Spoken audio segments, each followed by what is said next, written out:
Okay, so we need more than just the mean, all right? And this is why. The mean doesn't paint the complete picture of the behavior of the random variable. It doesn't tell us about the spread of the random variable, nor the magnitude of the random variable, nor how different the possible values are. So let's talk about our fair coin, right?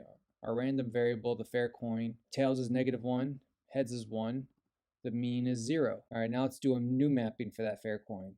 Tails is -10, heads is 10, the mean is 0. Now let's do a fair die. So event 1 is -3, event 2 is -2, event 1 is -1, event 3 is -1, event 4 is 1, event 5 is 2, event 6 is 3. The mean is 0. Now you can see that they all have the same mean, but they're very different. The magnitude of these are all very different. And that's where standard deviation comes in. So standard deviation, it's a measure of how much the random variable deviates from its mean. So let's take that fair die.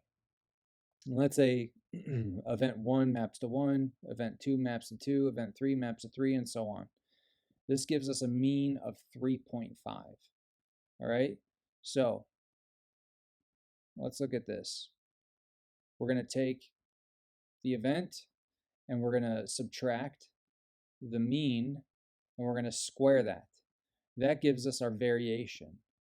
Okay, so 1 minus 3.5 squared is the same as 2.5 squared. I know it should be negative 2.5, but negative times negative is positive, and that's what you do with squares. So, okay, negative is 2.5 squared, and that gives us the variation.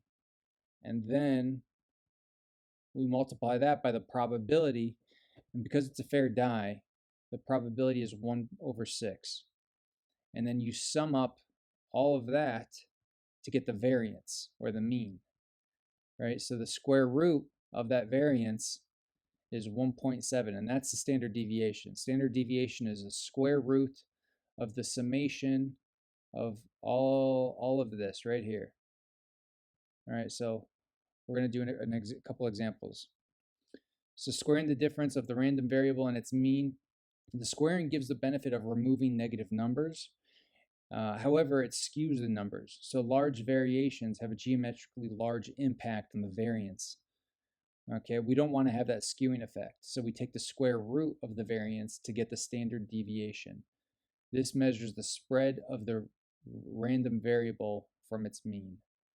Okay, this is important for quantum physics because measurements of physical properties are uncertain. Results are a matter of chance. Okay, uncertainty just means standard deviation from its measured physical property. Okay, so let's get this over here. Okay, so here's some examples. We're going to start with a fair coin. Okay, so tails is -1, heads is 1. It's a fair coin, so probability is 0.5 for both of those. We know the mean is 0. Okay, so let's get the variance. So first, tails be -1 minus the mean, which is 0. Then we're going to square that. Okay, and then we multiply that by its probability, 0.5. All right, I'm going to put this whole thing in parentheses. And then you add that for heads. So it's going to be 1 minus the mean. We square that. And then we multiply it by its probability. And there we go. We have a variance of 1. And standard deviation, which is the square root of 1, is 1. I don't think we need to put that in the calculator. Okay. So next example, fair coin that maps, where tails maps to -10 and heads maps to 10. So let's change these. Let's see, -10, and this is 10. Okay, that gives us a variance of 100. And I don't think we need a calculator for the standard deviation. Square root of 100 is 10. 10 times 10 is 100. Okay, let's do the unfair coin. So we got to get the mean now. We don't have the mean. So to get the mean, we take the event, negative 10, and then we multiply it by its probability, which is 0.48. And then we add that, sum all that up. So it'd be 10 times 0.52.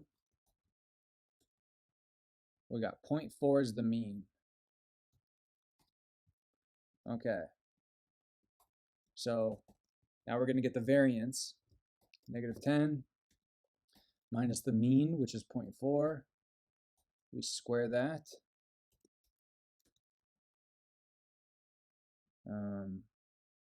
Multiply it by its probability, 0.48.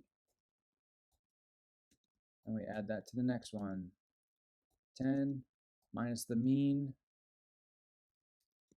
square that, multiply it by its probability, 0.52.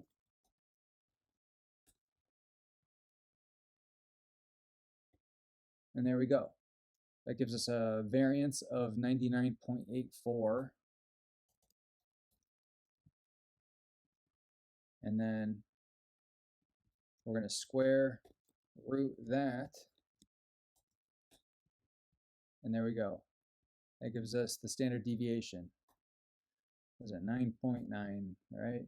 Yep, 9.99. So that helps us get away from, it sort of normalizes, so we're not skewed by the large data, and it allows us to see deviations from the mean.